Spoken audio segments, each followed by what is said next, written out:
Le Consortium pour la recherche économique et sociale, le CRES, et la Direction générale des politiques publiques et économiques, la DGPPE, du ministère de l'Économie, des Finances et du Plan ont organisé à Dakar du 6 au 7 avril 2017 la seconde édition du Forum de la recherche économique et sociale. Les travaux placés sous la présidence de Mohamed Boun Abdallah Dionne, Premier ministre du Sénégal, ont été ouverts par son représentant Abdoulaziz Tall, ministre auprès du président de la République, en charge du suivi du plan Sénégal émergent.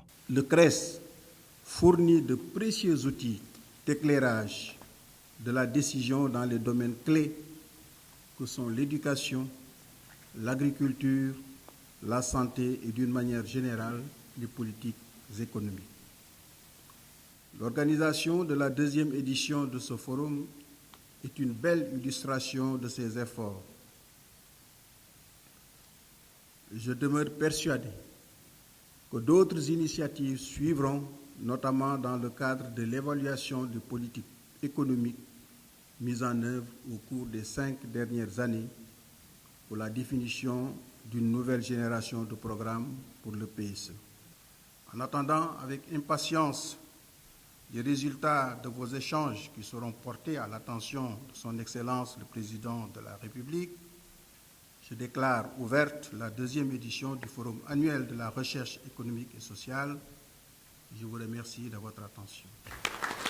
Une présence symbolique est tout aussi chargée de signification eu égard au thème savamment choisi pour cette édition, à savoir le plan Sénégal émergent face aux défis de la croissance inclusive. Après l'ouverture officielle, le ministre Abdoulaziz Tall s'est fait participant assidu aux premières loges, suivant, non sans intérêt majeur, la session introductive animée par les deux institutions organisatrices du forum, le Consortium pour la recherche économique et sociale, le CRES, et la Direction générale de la planification et des politiques publiques, la DGPPE.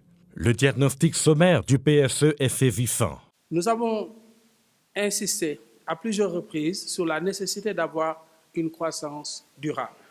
Mais pour que la croissance de l'économie sénégalaise le soit, elle doit être résiliente au changement climatique, dont les effets de plus en plus violents se font sentir dans notre pays depuis de nombreuses années. Sans cette résilience, l'agriculture ne pourra pas tirer la croissance économique et la maintenir à un niveau. Mais les changements climatiques concernent aussi les populations urbaines, comme en témoignent les inondations récurrentes auxquelles les populations des banlieues des communes de Dakar sont victimes depuis le retour des pluies en 2005.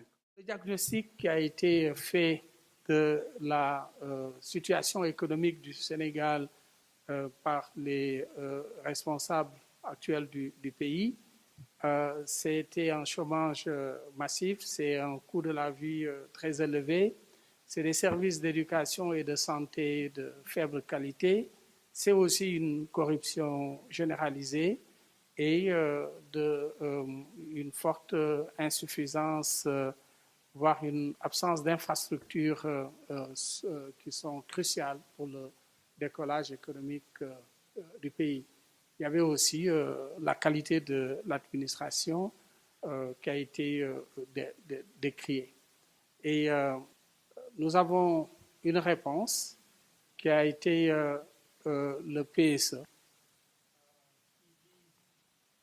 Bien sûr, plusieurs objectifs, mais moi, je retiendrai ici essentiellement l'objectif de lever les obstacles, les obstacles structurels à la croissance et aussi faciliter l'initiative privée, ce qui est fondamental pour la création de richesses. Et théoriquement, le PSE bénéficie de conditions favorables pour son succès. Nous avons un fort soutien politique et financier de la communauté internationale. Nous avons aussi la stabilité politique. Nous avons aussi une forte baisse du prix du pétrole. On peut aussi ajouter des produits alimentaires.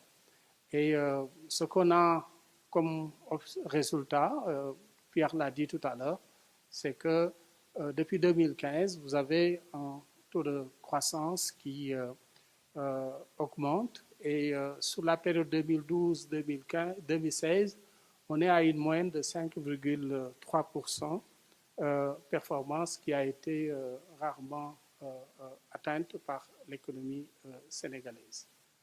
On a toujours l'habitude de dire que nous avons une administration solide, une administration forte. C'est vrai. Nous avons aussi tout un ensemble de textes juridiques qui encadrent les activités, mais il y a aussi un effort important qui est amorcé, la dématérialisation de l'administration. Monsieur le ministre vient d'en parler, mais on a encore beaucoup à faire pour améliorer l'efficacité de cette administration. Et quelques points qu'on peut souligner, c'est par exemple les critères de mérite, de compétences qui ne sont pas toujours utilisés dans les nominations à des postes de responsabilité. Vous avez aussi les déclarations de justice qui sont souvent, plutôt les décisions qui sont souvent contestées. Et là aussi, c'est une faiblesse pour une administration. Et les attentes adressées au gouvernement sont nombreuses et délicates. Évidemment, on ne peut pas réussir ici si on n'adresse pas de façon spécifique ce qu'on a appelé les fondements de l'émergence, à savoir la question de l'énergie, les infrastructures, le capital humain, le financement de l'économie et les TIC. Et donc, au regard de tout cela, évidemment, on peut déjà dire que sur les 3 années de mise en œuvre du PSE, comme le disait le ministre tout à l'heure dans son discours, des résultats fort appréciables ont été enregistrés. Mais les réformes, moi je suis partisan des réformes, elles sont extrêmement importantes parce que c'est elles qui permettent de libérer le potentiel de croissance, de créer un environnement favorable pour le développement du secteur privé, qui est le seul créateur de richesses, en tout cas dans la durée. Donc des réformes importantes ont été mises en œuvre et ces réformes touchent 2 axes. D'abord, restaurer les marges de manœuvre budgétaires de l'État et l'autre axe, c'est améliorer l'environnement des affaires pour un secteur privé beaucoup plus épanoui. En matière de restauration des marges de manœuvre budgétaires de l'État, ce qu'on peut citer, c'est qu'on a créé un système fiscal plus simple, plus équitable et plus efficace avec l'adoption du nouveau Code général des impôts et du nouveau Code des douanes. On a procédé à une modernisation de l'administration fiscale et douanière en dématérialisant les procédures, en réformant les structures, en automatisant certaines procédures. Nous avons procédé également à une rationalisation des dépenses, surtout les dépenses de fonctionnement, mais nous avons instauré aussi la réserve de précaution en gestion. C'est un système en fait, qui organise un processus d'accès compétitif à certaines ressources où on dit les ressources sont là, mais si vous mettez en œuvre certaines réformes, vous pourrez accéder à ces ressources. Ou bien les ressources sont là, mais si le projet est bien étudié, bien évalué, vous pouvez accéder à l'ensemble de ces ressources. Et on a amélioré l'efficacité de l'investissement public avec les lettres de politique sectorielle de développement, mais les études de faisabilité économique et financière des projets et programmes. Ça, c'est un gros paquet de réformes donc, qui ont été mises en œuvre pour restaurer les marges de manœuvre budgétaires de l'État.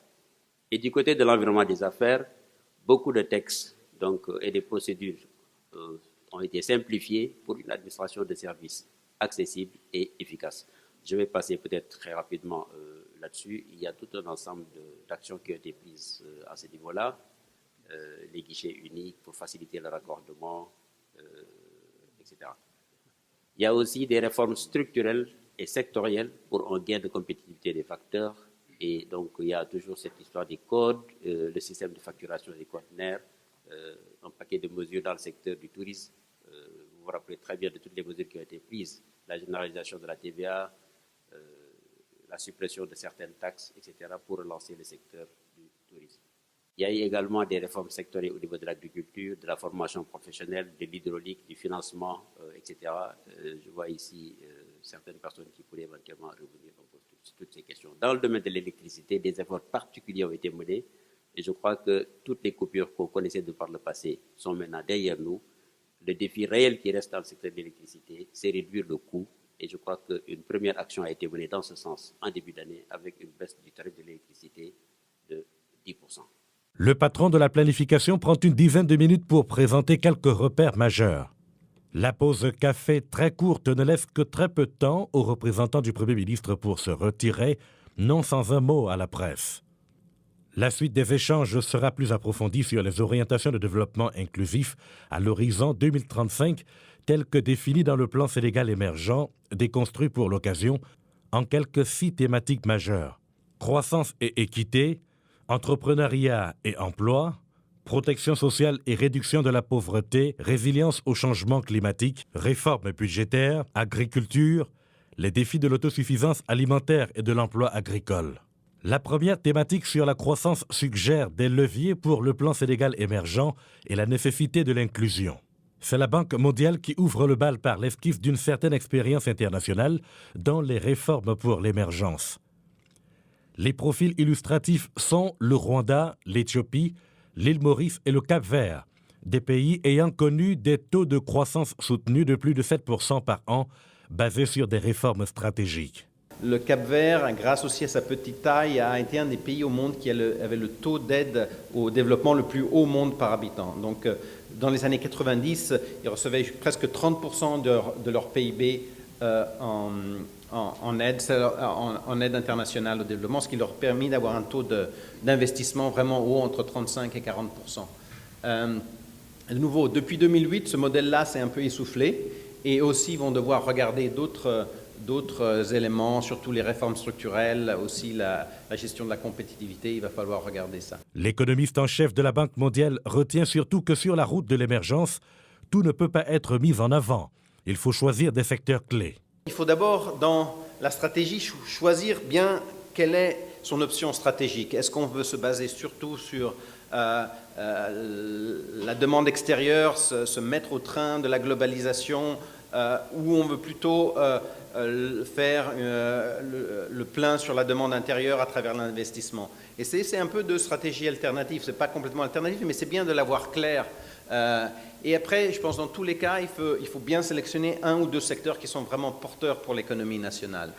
La deuxième chose, c'est une fois qu'on a bien sélectionné une stratégie et pas essayer de vouloir tout faire, c'est de se donner les moyens de le faire. Donc si on va vers l'investissement public, il ne faut pas faire dans la broderie, quoi. On a vu, l'Éthiopie faisait environ 20 à 25% du PIB d'investissement public. Donc il faut se donner les moyens macroéconomiques, budgétaires, d'aide internationale pour arriver à ces niveaux-là. Sinon, et si je ne me trompe pas, ça rejoint un peu un des papiers qu'on va discuter, où on voit que l'impact d'augmenter l'investissement public au Sénégal, même si on augmente de 3 points de pourcentage, c'est pas très fort. Donc si on veut cette politique d'investissement public, il faut comprendre qu'il faut vraiment mettre les moyens et que c'est un effort énorme et que pas tout le monde n'arrive à se le permettre. Et il faut aussi travailler sur l'efficacité de l'investissement. Et ça, je pense aussi, le papier qu'on va discuter plus tard le montre très, très judicieusement. Les recommandations de la Banque mondiale sont porteuses de méthodes à même de maîtriser les facteurs d'entrée et de sortie de la pauvreté au Sénégal. La dynamique de la pauvreté révèle des données relativement anciennes, non moins inquiétantes, à savoir notamment l'indice de pauvreté estimé à 46,7% des ménages en 2011, dont 57% en zone rurale et 26% à Dakar. C'est que si on examine la pauvreté au cours des deux périodes, 2001, 2005 et puis jusqu'à 2011, très peu de gens sortent de la pauvreté. Ça signifie tout simplement que si on est en dessous du seuil de pauvreté, on est pris dans de nombreux pièges pour pouvoir s'en sortir. Et c'est ce que cela montre, d'une période à une autre, très peu de gens sont sortis de la pauvreté.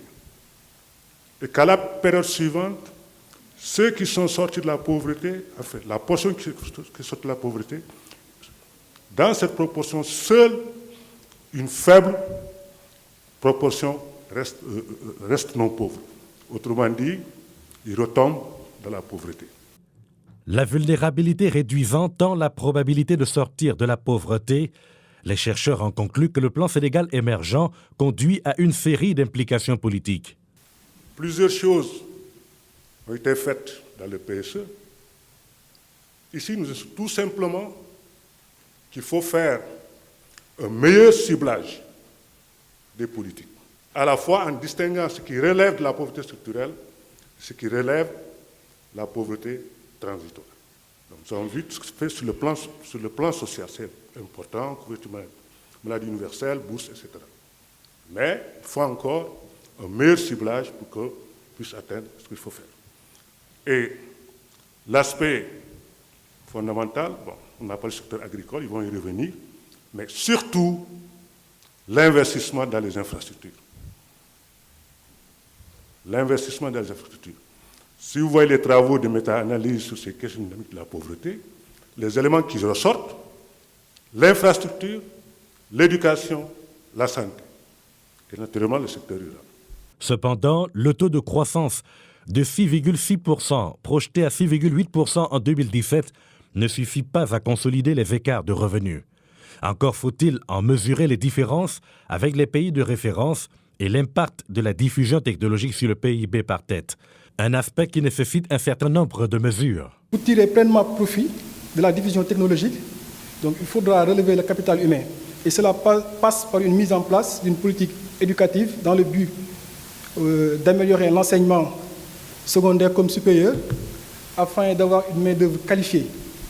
Aussi, il faudra augmenter les dépenses en recherche et développement.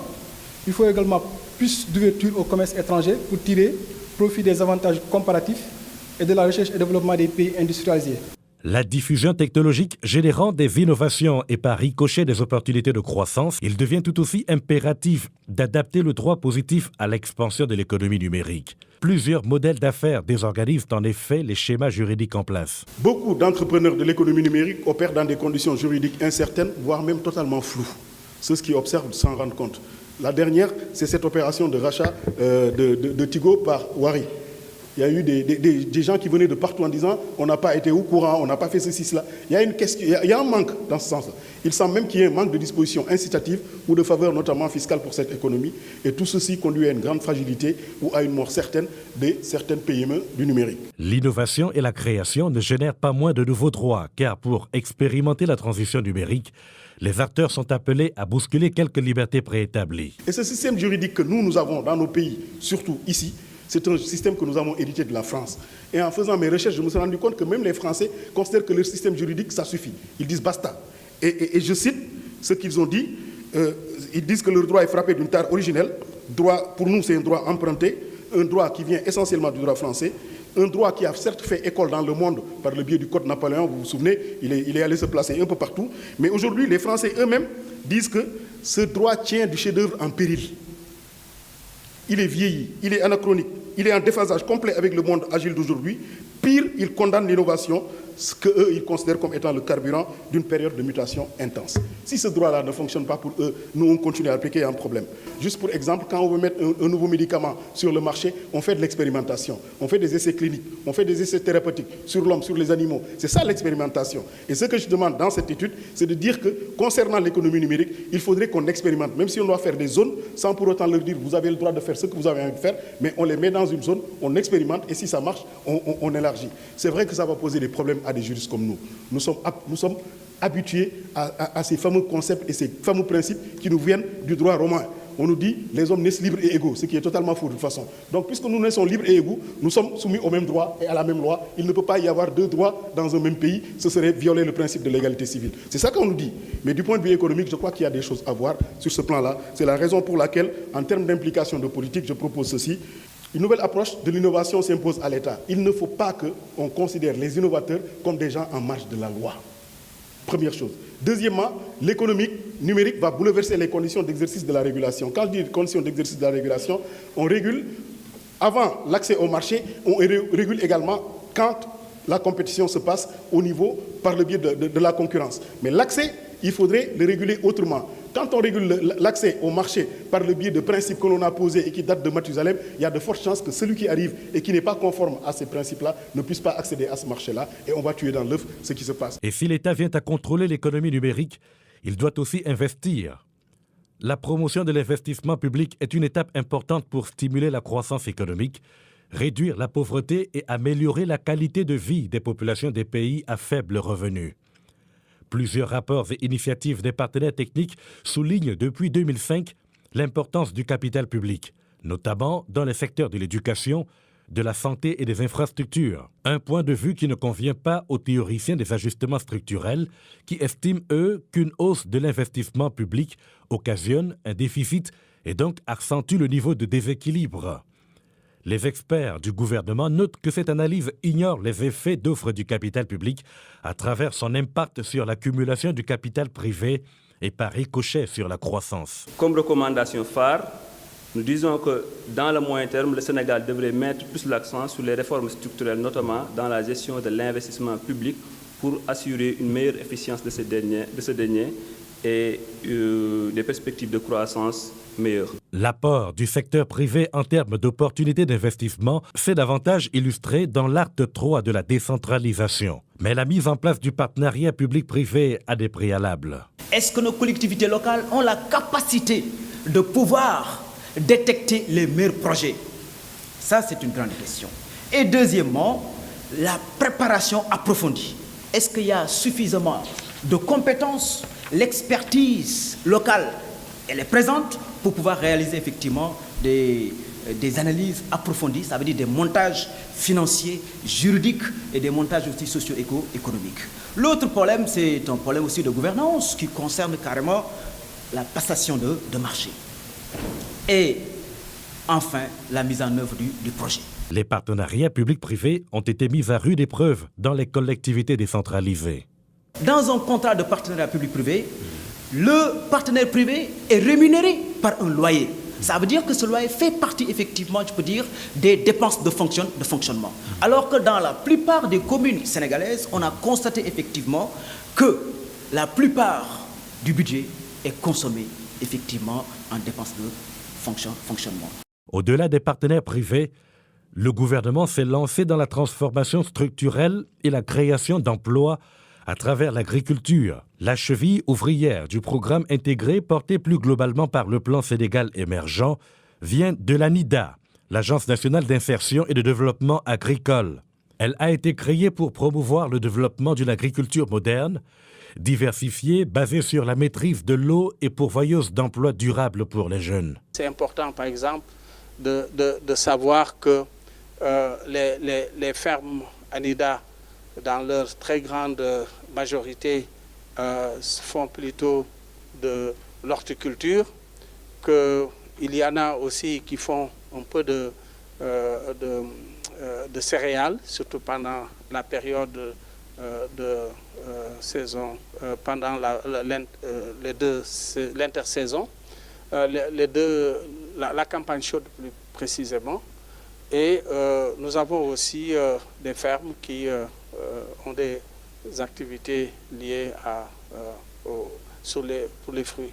L'expérimentation des systèmes intégrés de transformation structurelle par l'agriculture s'accommode à la création des emplois agricoles et la deuxième édition du Forum de la recherche économique et sociale est parvenue à dégager une simulation de la demande d'emploi dans le secteur. La création de l'université de Sine Saloum, dans le cadre de ce travail, c'est pour répondre aux objectifs du PSE agricole, notamment les niveaux d'emploi. Et pour l'université Sine Saloum, elle devait connaître quelle est l'employabilité des étudiants qui seront formés par cette université. Est-ce qu'ils vont retrouver les emplois espérés sur le marché? Est-ce que les formations offertes par l'université sont compatibles avec ce que les entreprises demandent sur le marché? Et c'est ça qui explique le partenariat que nous avons eu avec l'université. Et ce qui nous a été demandé, l'objectif de notre recherche, c'était de simuler les prévisions sur une dizaine d'années de la demande de travail par le secteur agricole, par catégorie socio-professionnelle, mais également par métier.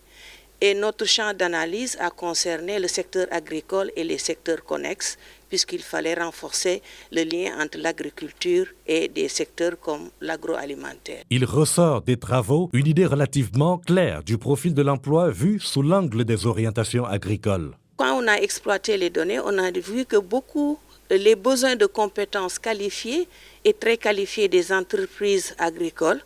Et donc, on a regardé leur degré de satisfaction. C'était un questionnaire qui avait ce volet. On a vu que plus de 7% des employeurs estime ne pas être bien satisfait des compétences fournies par les écoles de formation et les universités du Sénégal. C'est une information qui est importante pour l'université parce qu'il représente 7,5%.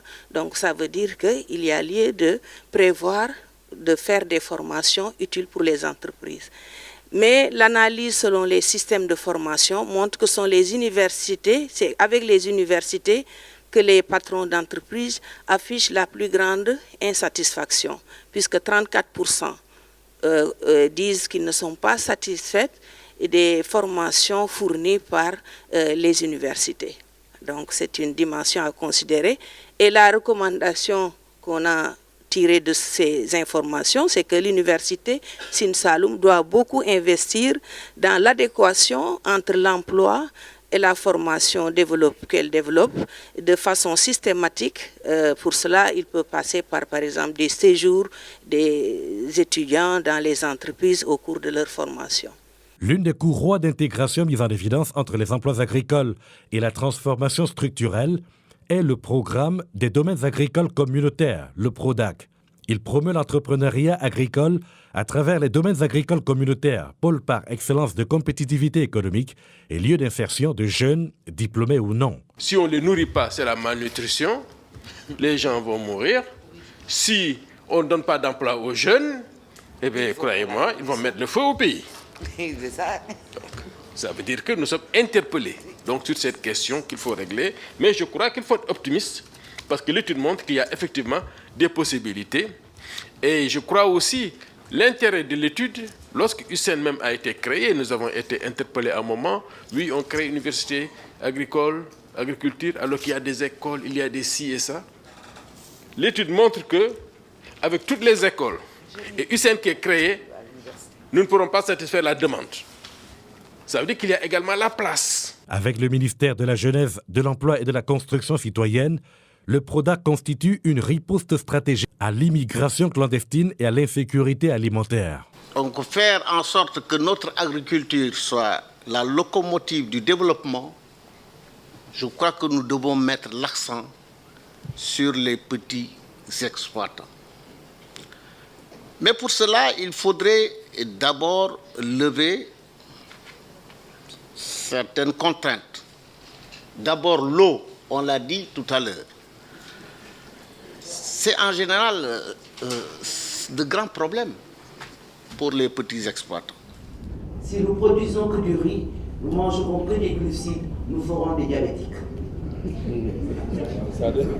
Si vous ne produisez pas en agriculture grand A des produits d'origine animale, tous les enfants de la naissance dans les 1000 premiers jours de la vie ne pourront pas grandir correctement et auront pour conséquence future à l'âge adulte des obèses et des gens qui souffrent de maladies chroniques. Toutes les orientations stratégiques de la transformation structurelle liées à l'activité agricole ont pour passage obligé la résilience au changement climatique, l'une des thématiques phares du 2e Forum économique et social. Cette capacité à anticiper les problèmes tels que les inondations est encartée dans l'expertise du ministère du Renouveau urbain, de l'Habitat et du Cadre de vie.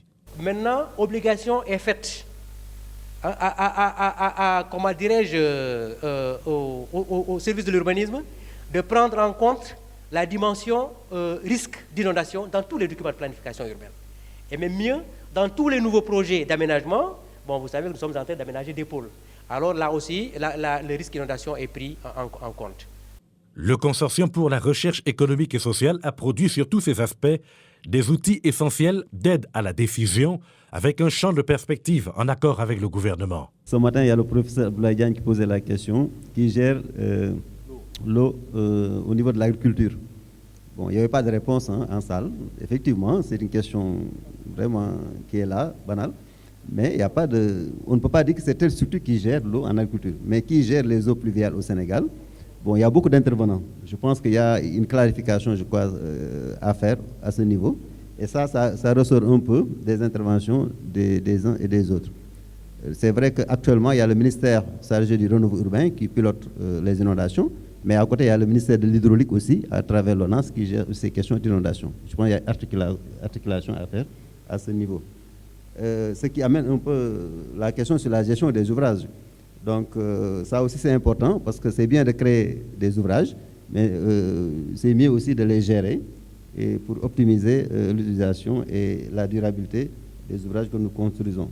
En marge des changements climatiques, les entreprises doivent développer des techniques d'autonomisation des femmes.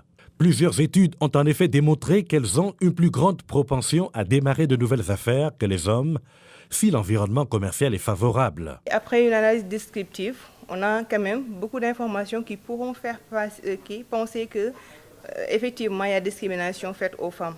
D'autant plus qu'on voit le taux d'intérêt nettement plus élevé chez les femmes entrepreneurs comparé aux hommes entrepreneurs et le taux de rejet plus élevé chez les femmes entrepreneurs aussi. Même si l'accès au crédit est favorable aux femmes, on voit que le montant octroyé est nettement plus faible comparé à leurs homologues masculins et le délai de remboursement très court comparé aux entrepreneurs hommes. Dès lors, l'accès au crédit devient déterminant dans les performances de l'entreprise, porteuse des gerbes de l'émergence. Les entreprises étrangères sont plus performantes que les entreprises nationales. Cela peut être un peu bizarre, aberrant à première vue, mais ça peut aussi être une bonne chose pour nous, tant plus que ça va inciter les capitaux à entrer, donc créer plus d'emplois. En même temps, ça favorise l'entrée des nouvelles technologies qui pourraient profiter à tous les secteurs d'activité. Le poids important des femmes au foyer dans la population inactive du Sénégal, soit 43% du total des inactifs, justifie la faiblesse du niveau d'activité chez les femmes.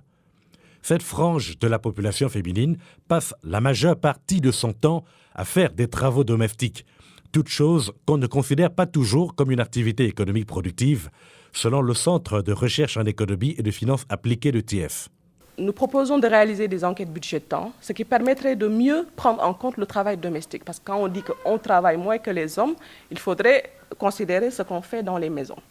Donc, promouvoir la budgétisation sensible au genre, élaborer annuellement un rapport sur le genre, ce qui commence à être fait et à être adossé à la loi des finances maintenant. Favoriser la scolarité des filles en milieu rural, parce que ça permettrait de résorber un peu les disparités existantes sur le marché du travail. Promouvoir les programmes d'alphabétisation chez les femmes, promouvoir l'accès des femmes aux ressources, aux facteurs de production, à la technique et à la technologie. En général, les petites et moyennes entreprises sont la véritable cheville ouvrière d'une croissance inclusive. Mais le laboratoire de recherche économique et monétaire de l'UCAD établit qu'il faudrait pour cela que soient desserrées un certain nombre de contraintes et que ces PME cultivent l'innovation. Parmi les facteurs susceptibles de freiner les projets ou activités d'innovation, il y a en premier lieu le manque de fonds internes, les coûts de l'innovation, le manque de moyens financiers externes, en troisième lieu, en quatrième lieu, la difficulté à trouver un partenaire de coopération à l'innovation. La crédibilité budgétaire du Sénégal réside surtout dans l'impact de la réforme fiscale de 2012 sur le bien-être des ménages sénégalais. Nous avons pensé, vu que dans nos pays, les pays en développement généralement, ces questions de préoccupation, d'analyse d'incidence fiscale sont très rares parce qu'ils ne voient pas l'importance de le faire. Et quand on en discute, ils disent que nous pouvons savoir. Or, il est important d'avoir de produire des données et d'avoir un dispositif dans les ministères des Finances. Ça se fait dans beaucoup de pays en l'Occident et ça leur permet, à chaque fois qu'ils veulent décider d'une réforme, du fait qu'on ne maîtrise pas tous les paramètres, de pouvoir faire une simulation qui ne donne pas les réponses à 100%, mais qui permet de pouvoir apprécier l'effet que la réforme pourrait avoir. Les chercheurs ont établi que la maîtrise d'une fiscalité de développement se mesure à la possibilité de s'en servir pour réguler la consommation d'un certain nombre de produits. C'est le cas du tabac. La fiscalité du tabac au Sénégal, comme dans tous les pays de l'Afrique de l'Ouest, est l'une des plus faibles au monde, entraînant un niveau de prix très bas et rendant le tabac très accessible financièrement. Ce qui fait du tabagisme un problème important pour chacun de ces pays aux économies faibles, avec une population où les moins de 25 ans, soit environ 40% de la population, affichent une prévalence allant jusqu'à 36%. C'est un douanier du Sénégal qui a osé sortir cet argument en tout début de plénière pour dire que le Sénégal ne va pas aller dans le sens d'une nouvelle directive parce que le tabac est trop taxé, 145%. Si je prends 45% d'une base qui est égale à 229, ce n'est pas la même chose que 45% d'une base qui est égale à 400. 145%, ça fait peur.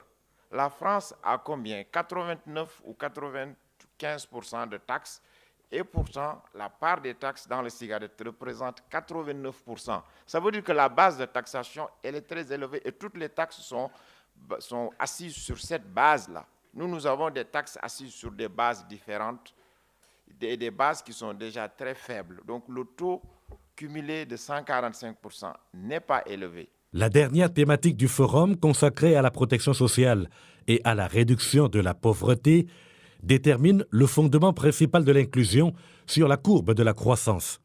Il s'agit pour la délégation de la protection sociale et la solidarité nationale d'intégrer fortement le respect des besoins différenciés des femmes, des enfants et des groupes vulnérables en leur assurant un accès équitable aux opportunités. Ce qu'il faut retenir ici, c'est essentiellement axé sur le cycle de vie.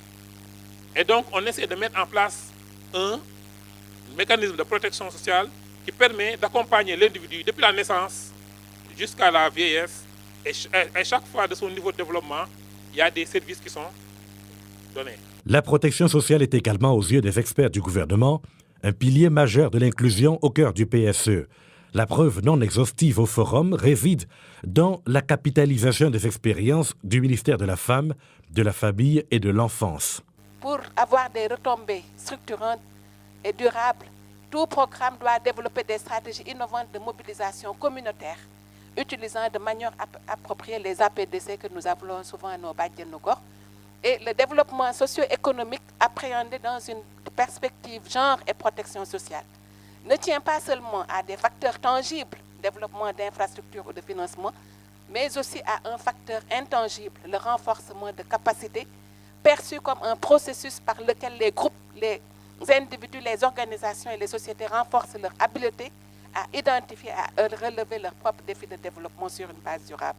Le système de sécurité sociale sénégalais est également à bout de souffle, ainsi qu'en témoigne la morosité du régime de retraite par répartition. Certains chercheurs redoutent l'implosion du système, d'où la question au laboratoire de recherche en économie de Saint-Louis. Et si le Sénégal privatisait son système de sécurité sociale par répartition? Il est évident que la deuxième édition du Forum de la recherche économique et sociale se referme sans avoir été exhaustif sur toutes les questions qu'il aurait fallu impérativement adresser. Un grand débat rassemblant un panel riche et varié a tenté de mettre toutes les réflexions en musique au service des décideurs publics, non sans consigner les idées forces pour la postérité. Toujours est-il que le dialogue entre chercheurs, pouvoirs publics et partenaires techniques et financiers leur impose à tous de regarder dans la même direction, l'émergence à l'horizon 2035.